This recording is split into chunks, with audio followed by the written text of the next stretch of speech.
kids that come to our camp, I tell them, I'm like, look, if we're in there to see you, we watch you from the second you get out of your car to the second you get back in your car. Hello and welcome to another edition of Coach's Corner, where each week Coach Dave Serrano and myself speak with a college coach from around the country.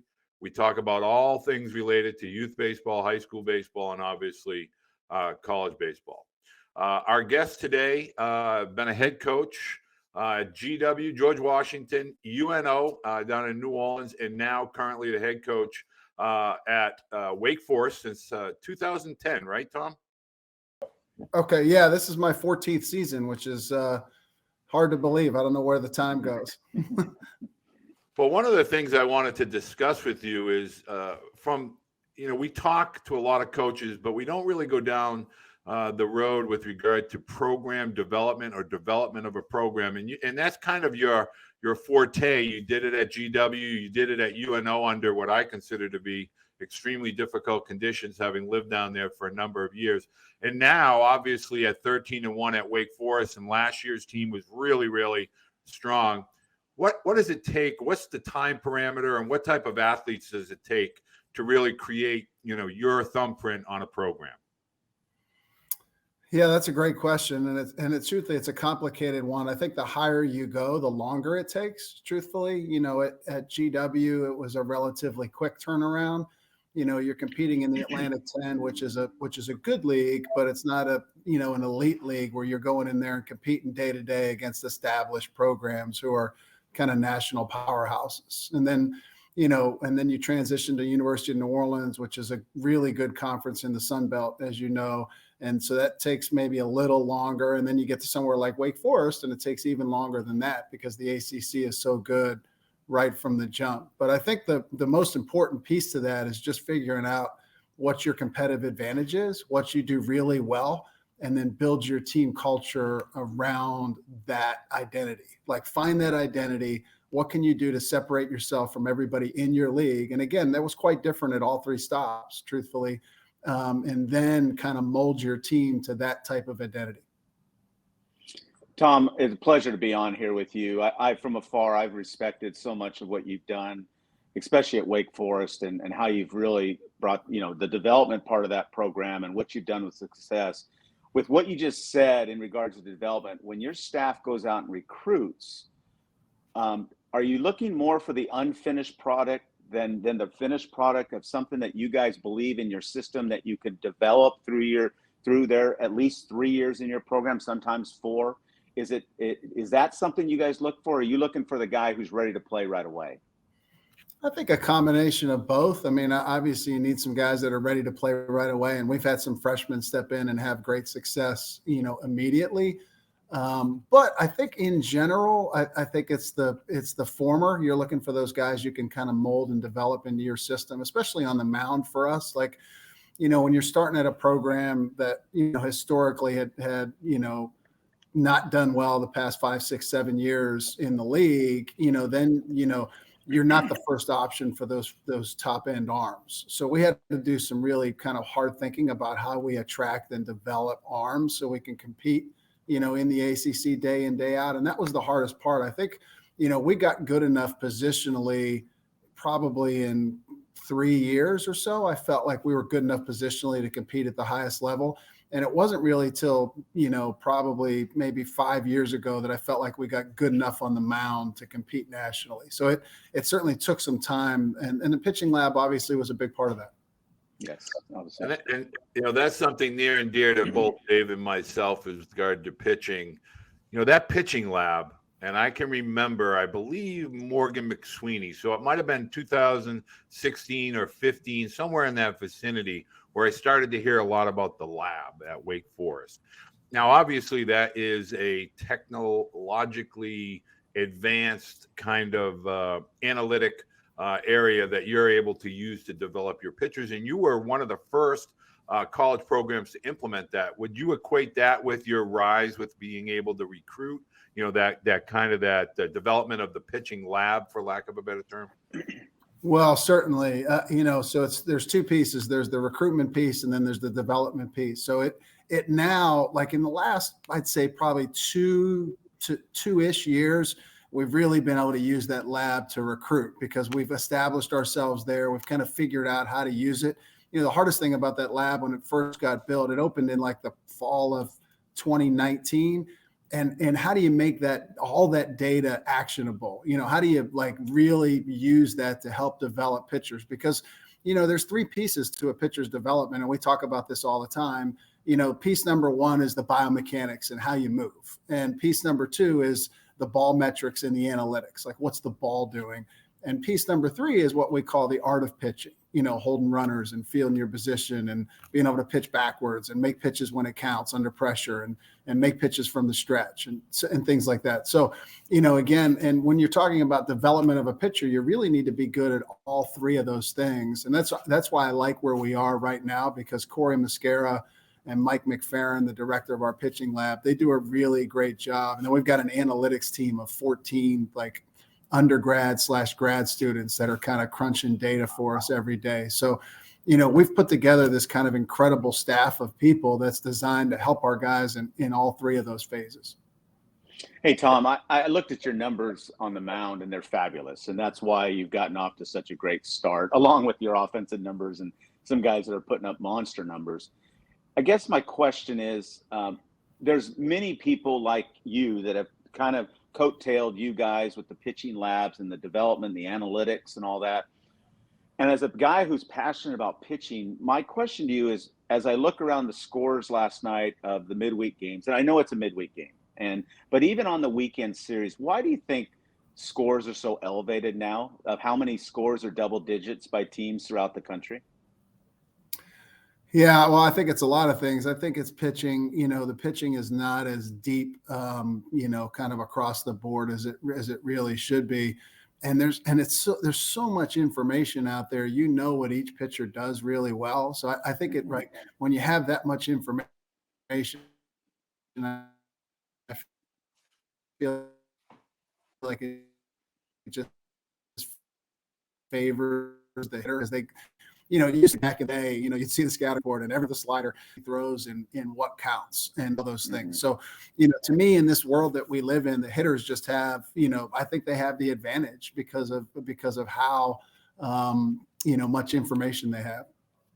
Okay. That's something I'd like to kind of delve a little bit deeper into. Back in the Stone Age, in the what I call the 90s, 2000s, before analytics and internet was used to the degree that it is now, teams were scouting, with their eyes. They'd write a lot of reports.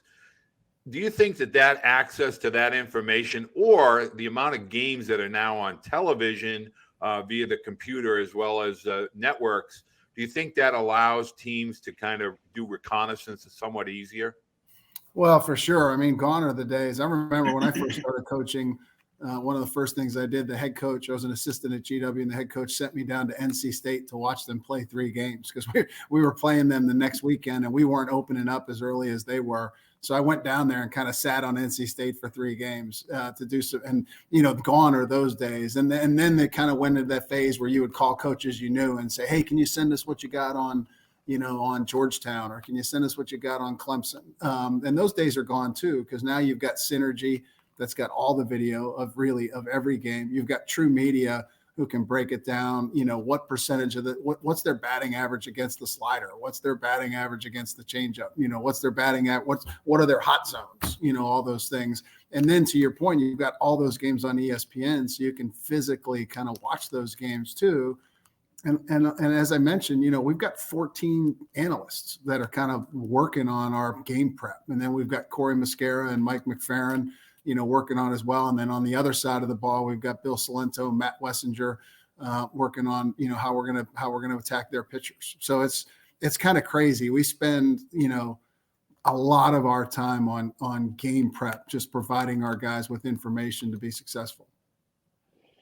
I'm going to switch gears here a little bit and talk a little bit recruiting, ask you a recruiting question. You coach at a very high academic institution. When you and your staff go out and recruit, what would you guess the percentage is when you go to an event that you automatically cross off because they're not academically fit to go to your university? And the other part of that question is, does that make it easier in recruiting because it's a smaller sample of people, or does it make it more difficult because it's not as big of a sample of players to bring in? Yeah, great question. I'd say we eliminate right off the bat probably 2/3, kind of right off the bat, without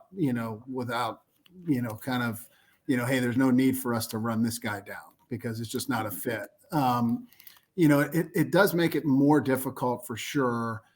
Because for us, we really have to get to know the kid. We have to get to know the kid and who he is and what his parents value. One of the things we won't make an offer to somebody unless they've been on our campus with their parents, because again, we don't really know who they are until we get to see them at that level where we kind of know what they value. And if they're a family that doesn't value academics, then they won't be successful here. And if it's a struggle for them academically here, then they're not going to be able to spend the time they need to on baseball to be the player we need them to be. So it's always finding that balance, and it really starts with the parents and how much they value academics in their home. Tom, in today's world, with regard to recruiting, staying on that topic, the hot button now being the transfers, the portal / JUCO, et cetera. Where does the high school student still fall within your recruiting classes each year? Is there still an emphasis on finding that student athlete that you can develop over the course of that freshman and sophomore year? Without question. I think it's impossible to build good team culture if you're exclusively in the portal. You've got to grow your guys up. We want guys that want to be at Wake Forest, that care about Wake Forest. We don't want one-year players here. We want guys that value that degree and that education and kind of who we are. That we want to create that family environment here. And if you're constantly bringing in 8, 9, 10 guys out of the portal every year, then I don't know how you build that type of team culture. And again, I'm not saying that doesn't work for some people, because it does. It just doesn't work here at Wake Forest, and that's not who we are and what we're trying to build. I think the portal for us is, we went out and got a catcher this year because we needed a catcher, so we were able to kind of plug a hole. If we need an arm to kind of finish our weekend rotation or somebody out of the bullpen, then the portal's a great place, for that. You lose somebody in the draft unexpectedly and you can replace that. But, to me, the bulk for us, our recruiting classes, if you look at our recruiting classes historically, we're bringing in about 12 freshmen a year is kind of and I remember going through COVID and meeting with our team and saying to our team, hey, look, I know everybody's got an extra year of eligibility, but just know that you get 4 years. Like, I can't guarantee you your 5th year scholarship, because we've got, guys coming in, in the pipeline that have already been promised that money. So I can't promise you're going to have your scholarship money for your 5th year. And we've been kind of very transparent about that. And we definitely want to build with freshmen. The portal's nice to add some pieces, but to me, it's not the answer. I love your response to that. And just kind of following up on that, when the portal was adapted at Wake Forest, or through the NCAA at Wake Forest as the head coach, were you for that or were you against that? I understood. I was on the fence, quite honestly. I understood why they adopted it, because again, the Student Athlete Experience Committee has a lot of weight with the NCAA, which I love, because we're listening to what the students want and what the student athletes need. And their point was, hey, you've got coaches that can take a new job and leave a program, and meanwhile we're locked in without having to sit a year, and it's not fair. And so I got that part of it. I mean, sometimes you go somewhere, and it's not a fit, and you need to go somewhere else. And there have been great success stories with people leaving programs, going to other programs, and having great careers.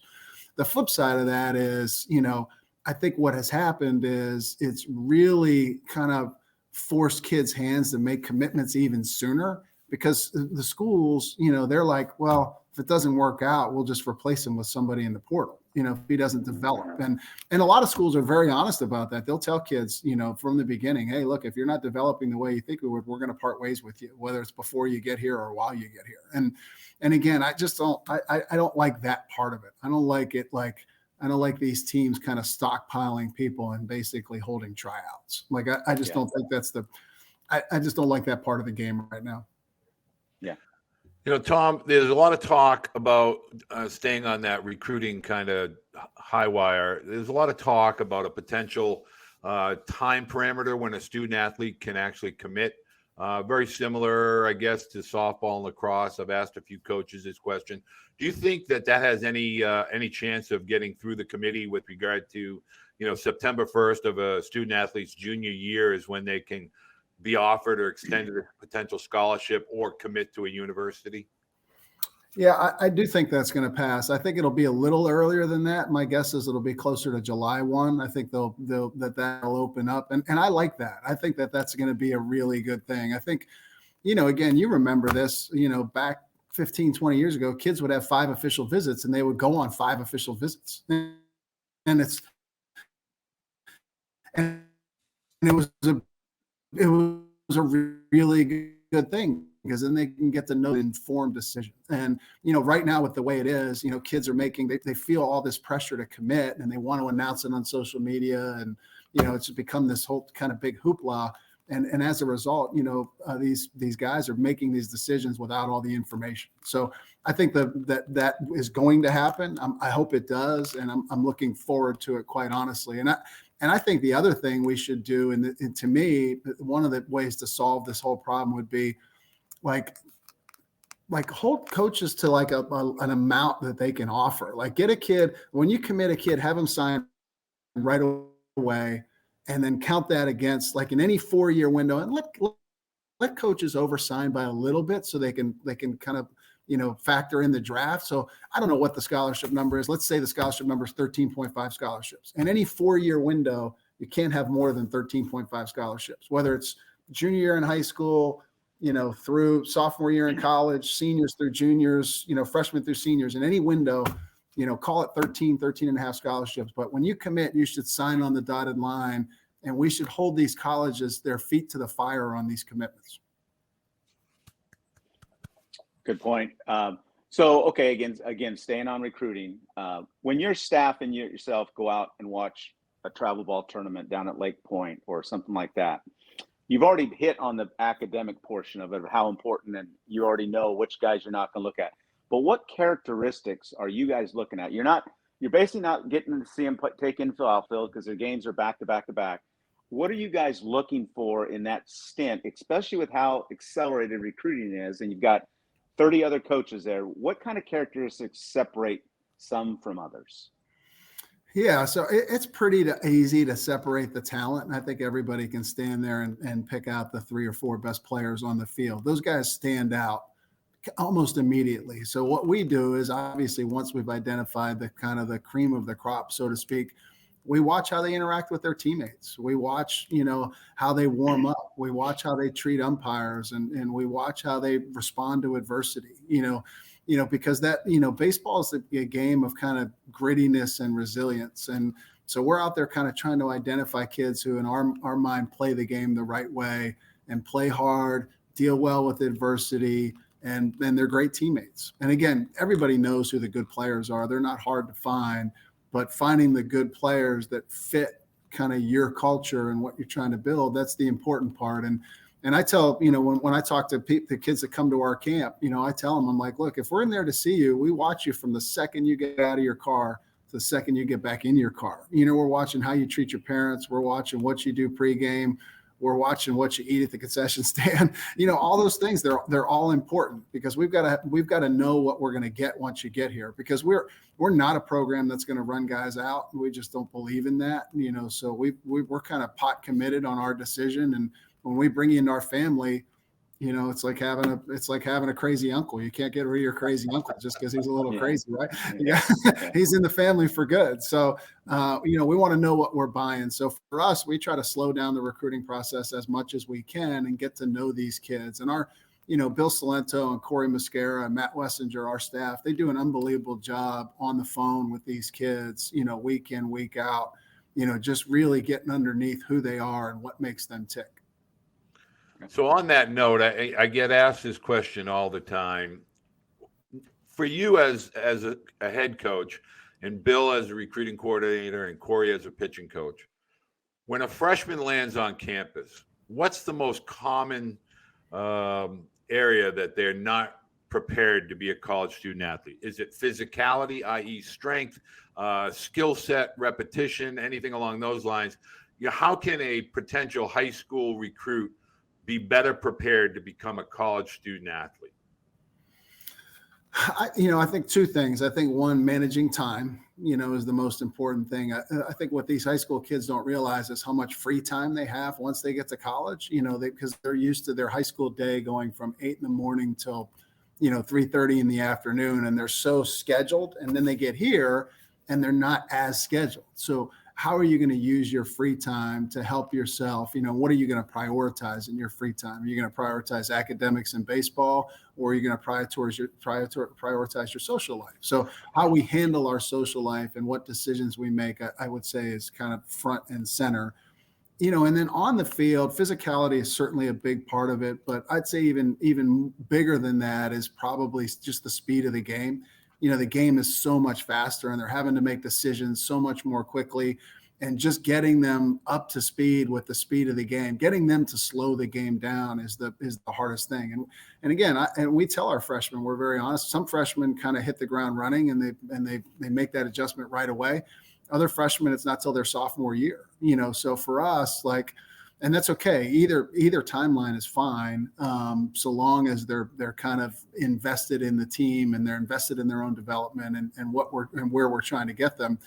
And that's why that first summer away for me is the big one. Like that summer ball after your freshman year is kind of that pivotal time where if they come back after that summer, they should be the player you think they're going to be by then. And if they're not, they probably never will be. I want to ask you a question about which is near and dear to you and the most important thing right now, and that's your team. You started out fabulous. I know you're probably not feeling real good about last night. I'm going to say, as a former coach, last night might have been the best thing that could happen to you going into ACC weekend this weekend against Duke. You have some really gaudy numbers from your offensive players and from some of your pitchers. The thing that I was impressed with is most of those guys are sophomores and juniors. So it just kind of shows your development. It's not a fifth-year guy who's 22 years old putting up these numbers. As you go back to the drawing board today, and I'm sure you'll get the attention of your team with your first loss, what's the biggest thing that you're looking at that you think you need to improve this year with your team to make it to where you want to get to? Yeah, I would like to believe yesterday was a fluke. I mean, we had 9 unearned runs, 7 errors, 3 on pickoffs, 2 other throwing errors. It's just one of those things where, we just had a couple innings compound on us. And that's not who we are. We had been playing really good defense kind of previous to yesterday. So I'm hoping yesterday was just a one-off and we don't have to talk too much about that. But what I loved yesterday was, we had that 6-2, and then we had a 6, in the bottom of the third, I guess, bottom of the second. We gave up 6 unearned runs, most of which came with 2 outs. And it was just a comedy of errors. We had an error to start the inning with 1 out, and then walk a guy, hit a guy, had another error, strike a guy out, have a strikeout, get away from our catcher, and then we give up a grand slam. So they scored 6 runs on 1 hit. And our guys, they never wavered. Like they never, and there at no point during that game did our guys think we were going to lose. They kept battling. They kept coming back. The energy was good. They were kind of supporting one another. So I just really loved what was going on in the dugout last night, and really bodes well for our future. So, for us, I think the thing we need to improve on is we need to grind at bats better 1 through 9. We've got some guys that are swinging the bat really well, but we've got some other guys that are a little kind of over aggressive right now. They're not grinding at bats, not walking enough, not getting on the backside of the field enough. They're just kind of pressing a little bit. So I'd say half our lineup is playing really well, and the other half is pressing a little bit. So I'd like to see a little more balance in our lineup, certainly. And we're getting to know our bullpen, which is a good thing. So I think we've gotten to the point where we kind of know who can do what in our bullpen. So, quite honestly, if we can just get some more consistent at bats 1 through 9 and be willing to grind at bats a little more, especially down at the bottom of the order, I feel really good about this club moving forward. Tom, one of the things that I find really that's kind of a foundation of a Wake Forest program is you get your entire roster to understand their roles and when they're called upon, they are able to step in and kind of, just keep the line moving ahead. And I noticed that last year where you had some, players that came in and out of the lineup, but they all were producing. How do you get these, younger players to understand, know your role, excel in your role, understand to be prepared when you're called upon to be part of the program, in any given game? Yeah, another great question. I think the two most important things that I do as a head coach is what you just described. And I think that starts with and the other is building confidence, right? Getting our guys confident in who they are, getting them to understand who they are, and then be confident in that role, I think is the two most important things we do. And I think first and foremost, it starts with communication. It's just being transparent about what their role is. Hey, this is the role we've brought you in for. This is who you are right now. This might not be who you are in a year or 2 years, but this is who you are right now. And this is what we need you to do. We need you to do this really well. And then as you change as a player, we can, that role is certainly going to change. But for now, this is what you need to do to help this team win. And I think as a parent, as a coach, as a teacher, somebody who's developing young people, I think the most important thing we do is getting them to understand who they are. Let me back up a little bit. Getting them to aligning how they see themselves with how the world sees them. You know what I mean? Because there's always, like, the biggest thing we struggle with is if there's a disconnect. If they see themselves as this type of player, but the whole world, including their teammates and their coaches, see them as this type of player, we've got to get those two aligned.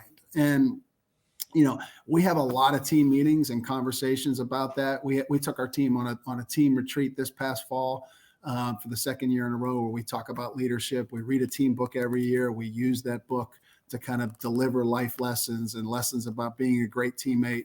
The book we read this year was Legacy by Dan Brown, which is about the New Zealand All Blacks. It's just an incredible book about team culture and kind of buying into something bigger than yourself. Legacy, leaving the jersey in a better place, and what's our why. And our team why that we came out of that trip with was make them feel you. And I love that the guys the guys came up with that on their own, and I love that they did, because make them feel you is such a powerful thing. Yes, we want our opponents to feel us and feel our prowess on the baseball field and how professional we are and how tough we are and how resilient we are. But guess what? We also want the umpires to feel us, how professional we are and how courteous we are. We want our teammates to feel us and how much we care about them. We want our coaches to feel us. We want our professors on campus to feel us. We want our family to feel us. So it just goes further than just baseball. And so for me, if we can get, how they see themselves aligned with how the world sees them, then we're cooking with gas. Tom, I'm just going to even go back to just your start at Wake Forest. Has that gotten harder as a coach to do? Are kids living more not in reality more? Is it harder to connect with your kids than ever before? I don't think it's harder to connect, but it is harder to get that aligned, because again, they live in this social media world where it's not reality. The things they see on social media, I worry about the mental health of our guys a lot, because, they're looking on social media and everybody's life seems so great and it's the greatest thing going. And they're like looking at themselves in the mirror saying, well, my life's not that great. So, I worry about that. So social media has certainly made it harder, but connecting with your kids is not harder. It's the same, because kids are kids and they still care about the same thing. They care about each other. They want to be good players. There's nobody in our program that doesn't want to be a great player. You just got to sometimes kind of find a way to reach them. And with every kid, it's different. And you can't ever take a cookie cutter approach. You've got to just treat each kid as an individual and get to know who they are. Mm-hmm. Well, Tom, I want to say thank you for taking the time out of your very busy schedule to join us. This has been, I think, very insightful and very informative. And it's easy to see, as a parent, from a recruiting perspective, why so many parents of student athletes choose to have their sons attend Wake Forest. I really like the path of the team over the last probably 2.5, 3 years post-COVID, and obviously wish you nothing but success this year, not only within the ACC, but the regionals and beyond. Well, guys, I appreciate you having me on today and appreciate all you do for our game and go Deeks. Yeah, I Good want to luck, make Tom. sure parents that understand that each and every Thursday evening, Coach Serrano and myself will have college coaches from both the East Coast and the West Coast. Next week, we have Bill Decker from Harvard University, who will talk to us a little bit about Ivy League baseball and how it's a little bit unique from conventional Division I baseball. And the following week, we have J.P. Pine from University of Amherst or Amherst University that'll be able to talk NESCAT and NCAA Division III baseball. So if you have any questions or comments for either Coach Serrano or Coach Walter, put them down in the comments section. Give us a thumbs up. And until next week, enjoy your week in baseball. Thank you, guys.